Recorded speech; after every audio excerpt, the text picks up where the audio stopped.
you guys know, like this movie, it's such a fun world to visit for us. I think we began this journey. Byron hired me 15 years ago for the first Zootopia, and it's such an amazing place to spend time in, this world of Zootopia, because it is animals, but it really allows us to hold up a mirror to human nature. It allows us to tackle subjects, to have conversations that are otherwise difficult to talk about when you're with human characters. But something about it allows you to lean in. And I think something we wanted to do with this story, yes, it's about a bunny and a fox, but ultimately it is really about differences. These are two very different types of animals. The way they see the world is very different. The way they see the world is also very different than the way a snake sees the world.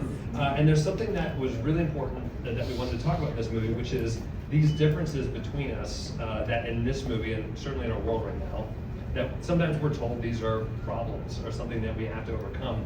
It truly is our greatest strength, and that's what this film is all about. Yeah. And we're super, super proud of it, and we're so excited you guys get to enjoy it at home. The heart, the soul of this picture, everything that it has to say about, you know, people in society, Yes. and in the realm of just different animals and this and that, everybody being the same, Yeah. we're all Everyone together, matter. loving, inclusion, as we're talking about, all that stuff. It just all resonates. In the midst of that, it's just incredibly entertaining. So you just watch it, you're entertained, but you do become, you're touched at the end of it, I think, you know. Absolutely. Just as you were with the first one, you know, Absolutely. the first one was such a beautiful picture. Yeah. And also the beauty of having them at home is that you can rewind and you can pause and you can catch all of the things that the animators did that you might have missed the first time around, and the voice actors did. So that's what makes it really beautiful. But yeah, the message is it. I feel like this film also did a lot for snakes. Like people. I agree. What was your take on snakes before this film? Still pretty terrified, but I do like Gary. Yeah. Yeah. I think it's going to be great. I think that so many people now are going to have, you know, venomous snakes as pets.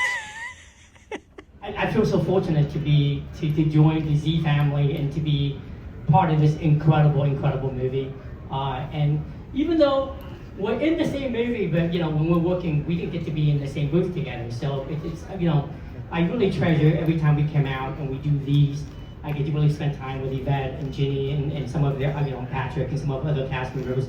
But also more importantly, just to hear stories from Jared and Byron and Yvette, because we never get to talk about it.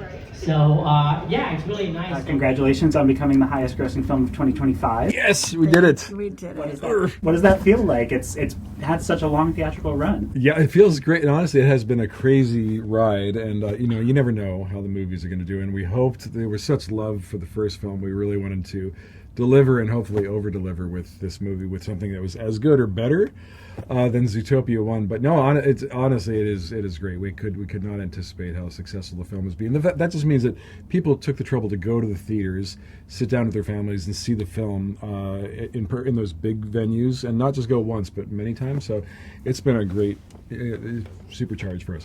Yeah, it's super exciting. It just means, like, you know, we have hundreds of artists and production people who work on these films, and they put so much work into every single frame, and so this success means that people are going and seeing their work and celebrating their work and enjoying their work as much as we had hoped. Yeah. Was your call like automatically for two characters? Or, like, No, they called me about the Otter first, and then I went in and acted a fool with Jared. Me and Jared had such a good time in that session. Maybe a month or two later, I got another call saying, would you want to come back and do another role? I was like, absolutely. So it was great. And they had already been recording for like 5 years.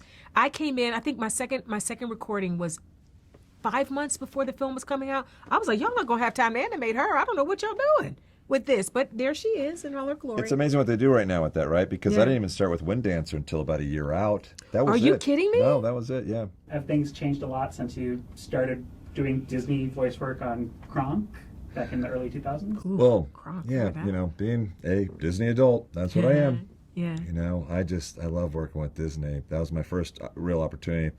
I think I was working on the Buzz Lightyear TV series before that, cartoon series.